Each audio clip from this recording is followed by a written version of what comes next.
安安，下来吃饭了。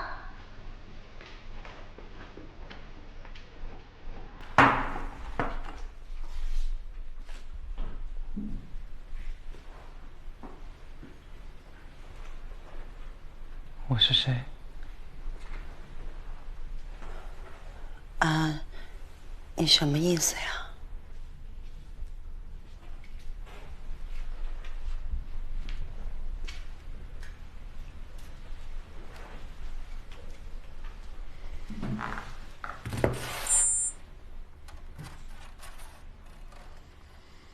我是什么东西？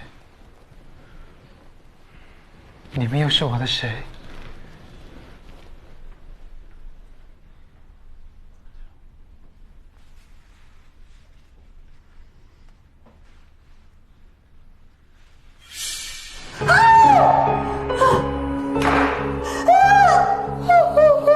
何晴，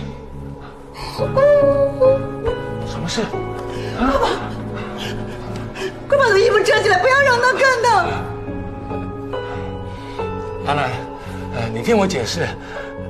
你们是我的创作者吗？照着他的样子做的作品吗？安兰，既然你已经知道了，爸爸就跟你说清楚，你是我们的结晶品，我们想带着你重拾以前的生活。